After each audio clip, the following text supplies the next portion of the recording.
Hi there everyone, my name is John Dobbyn from Farrelly Realty Group in North Reading, Mass. And this is the first of a series of installment videos and podcasts that we're going to be producing here at Farrelly, spanning a range of various different real estate type topics. Okay, today I'm going to talk to you about septic systems, okay, but more specifically how they relate to a real estate transaction. Okay, so first I'm going to take you through what it is, how it works, and then we'll talk about from a seller's perspective, from a buyer's perspective, and then I'll go through some tips, tricks, and some myths. All right, sound good? Great. All right, so what's a septic system? Septic system is defined as an on-site wastewater system that treats the wastewater, usually 10,000 gallons or less, okay? So think about it as your own little private mini wastewater treatment facility, okay? Think about it like that. By wastewater, I mean the water that comes out of your home through your standard plumbing fixtures in your home, like your toilet, your sink, your laundry, your shower, those types of fixtures, right? 1 in 5 homes in the US have septic systems. New England has the highest proportion of septic systems per home, with Vermont leading the charge there of the New England states at 55%, so a much higher rate versus 20% at a national level, okay? Now you've probably heard the term before, cesspool. So a cesspool is a dry well that receives untreated human waste, right? Ooh, right? So that's the way it used to be, okay? That's old school. So back in 1999, we banned, the state banned cesspools, right? So by banning, I mean that they no longer install them, okay? Installations had to cease. That doesn't mean there's still not a lot of them out there, because there are, okay? But in terms of a septic system, the terminology that you're gonna need to know for today is the tank, the distribution box, which I'll refer to as the D box, and the leaching field, okay? So those 3 components are kind of what we're gonna talk about. So in real general terms, how does a system work, right? So the wastewater leaves your home. It goes into the tank, right? There in the tank, the solids separate themselves from the water, all right? And at that point, that's where the decomposition starts with the bacteria in your tank. So bacteria, I think we're conditioned to think of bacteria as a bad thing, but in a septic tank, bacteria is a good thing. Bacteria is your friend. You want bacteria, okay? So we're gonna talk a little bit later about some of the items that you put into your septic tank that break down that bacteria, which you don't want, okay? All right, so that water now leaves the tank and it goes into the D box. From the D box, it's then sort of dispersed through a network of lines into a trench or a leaching field. And in those lines is drainage at the bottom of it so that the water can seep back into the ground, okay? And before it does that, it goes through, again, treatment, a couple more layers, a layer of gravel, a layer of soil, and it seeps back into the ground. So that's real general terms how a septic system works, okay? All right, so now you know what it is, now you know how it works. So who regulates these guys, right? Who takes care of this? So there's no federal regulations for septic. It's all handled at the state level. Here in Massachusetts, we adopted a regulation back in 1975 called Title V. So you'll hear me talk about that a little bit. Title V was updated in 2006, but really the regulation is on the books to be able to determine whether or not the wastewater disposal system is adequate to protect public health and the environment, right? So sounds about right. I'm on board with that, right? Sounds good. Okay? So anyway, that's a little background on septic, right? So now let's take a look at what it means from a seller's perspective, okay? So let's say I go home tonight, talk to my family, and I decide I'm gonna sell my house. First thing I wanna do tomorrow is call an inspector and have my septic system inspected, okay? Very first thing you wanna do, all right? And you'll see why in a moment, okay? So they come out, they inspect my system passes, great news, and it really is, okay? So I pass, I get issued this Title V certificate, okay? And that certificate's good for 2 years, all right? if you pump your system every year and you have record to show that you've pumped annually, it's good for 3 years, okay? But generally speaking, it's good for 2 years, all right? Now there's a few exemptions to the rule where you won't need the certificate. So if you're selling to, say, a parent, a sibling, a spouse, a family member, basically, any family member or trust, all right, any of those scenarios, a title transfer, under any of those scenarios, you do not require a Title V, okay? In addition to that, a refinance would not require a Title V either, okay? Weather conditions may also prevent you from getting an inspection prior to close, right? So if that's the case, that's still okay. You have 6 months afterwards to get that taken care of, all right? So that's the good part, pass, right? So now they come out tomorrow and my system fails, okay? Now that changes the game entirely, right? So now you're gonna have to get an engineer involved. You're gonna have to get a licensed installer. You're gonna have to get on board with the local board of health. You're gonna need to pull a construction permit. All these things are gonna have to happen, okay? Myself, anybody here at Farrelly Realty can provide you with a preferred list of contractors to get any of this work done, okay?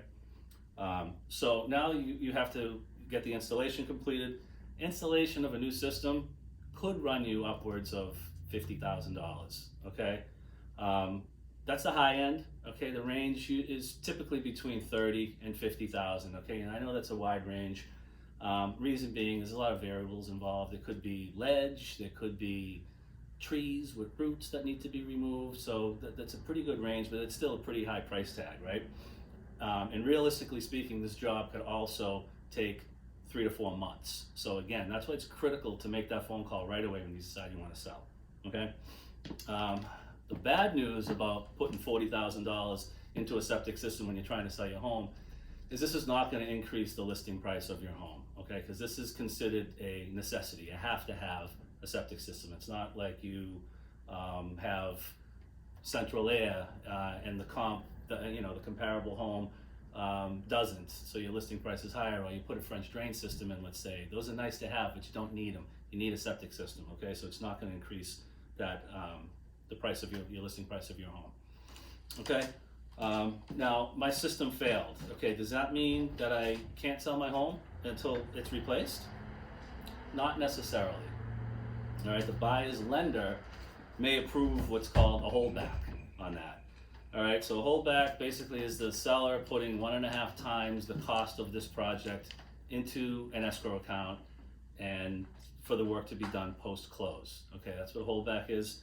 That money will cover the price of installing the entire project. Whatever's remaining afterwards, it'll go back to the seller. Okay.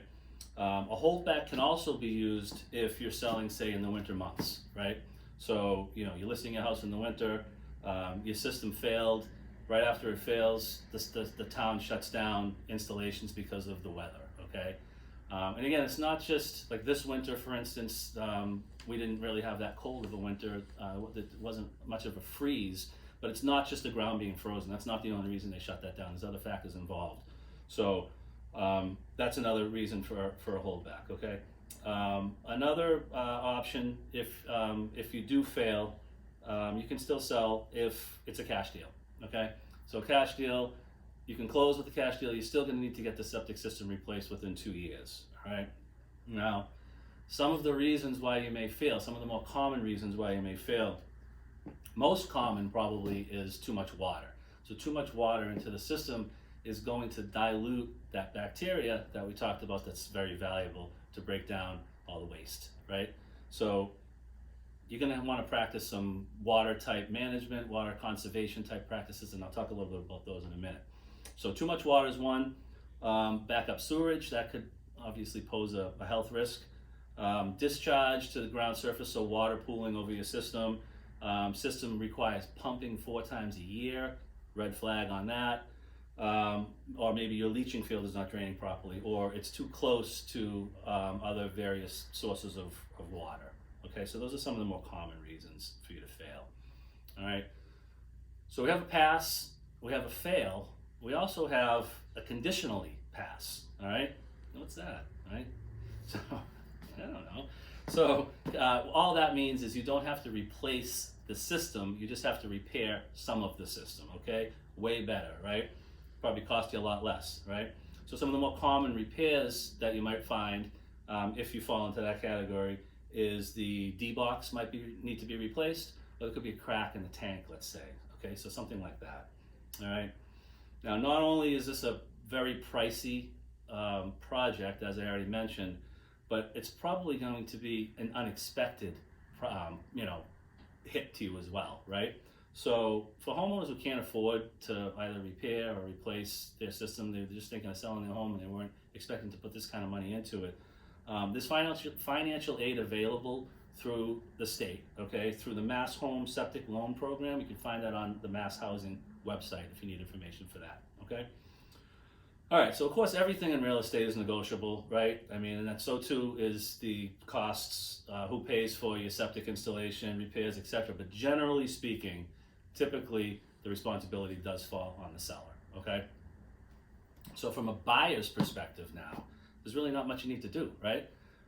From the buyer's perspective, all you need to do is you need to get a copy of that Title V report, all right?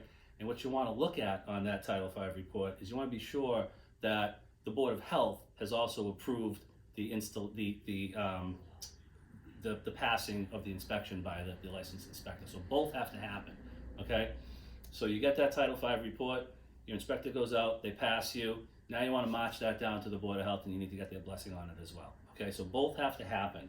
The good news is, if you're, as a buyer, if you have a realtor working for you, we will take care of that for you, okay?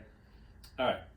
For now, in order to get the maximum life expectancy out of your system, which is roughly 30 years, let's say, a couple tips and tricks here that I can, maybe help you achieve that, right?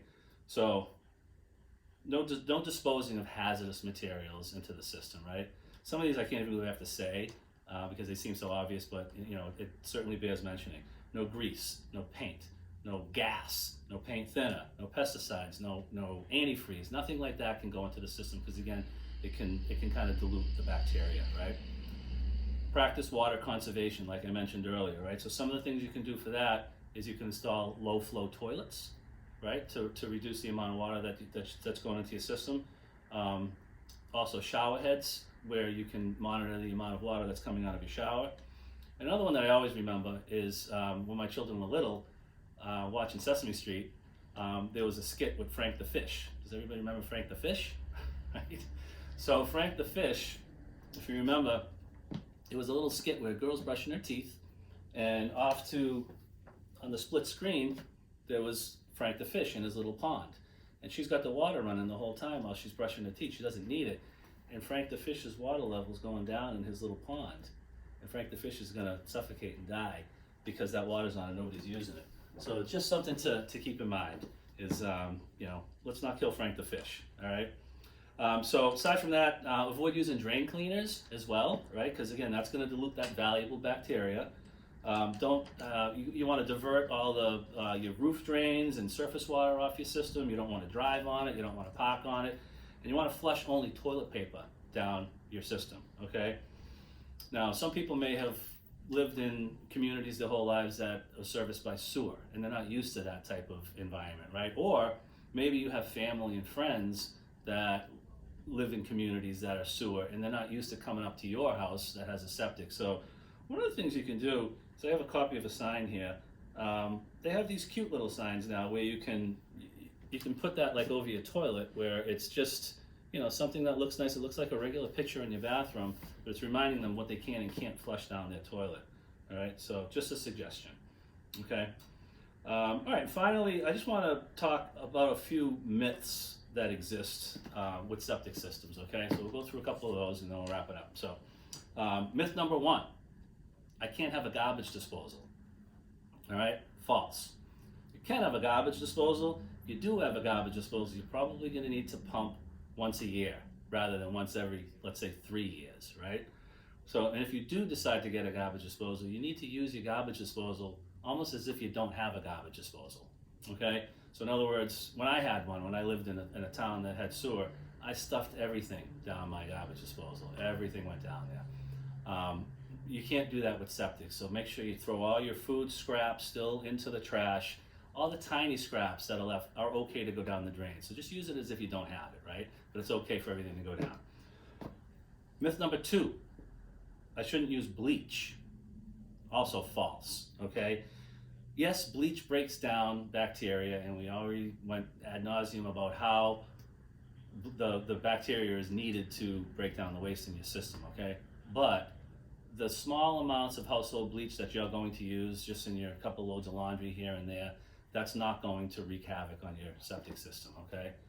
Unless you're just, pouring a gallon down your drain, every day. You're gonna be good, okay? And myth number 3, I should regularly treat my system with Rid-X, okay? Not true, or I should say not necessary, right? Our bodies have enzymes in them that break down the food in our bodies that eventually find their way into the septic system, if you're following me, okay? So you don't need them, they're okay, but don't waste your money on it, really, okay? It's not necessary, all right? So anyway, I just threw a whole lot of information out at you. Okay, if you have any specific questions about anything I spoke about today, you can respond directly by commenting on Facebook. You can call or text me, 617-285-7117, or via email, John, John, @FarrellyRealty.com. That's Farrelly with 2 R's and 2 L's. Okay? Now before I go though, I'd like to leave you with a little septic realtor type humor. Okay? So why did Robin Hood have a hard time selling Sherwood Forest? Because it only had a little John. I'll give you a minute. All right, thanks for listening today. I hope that was helpful. Have yourself a great day. Bye.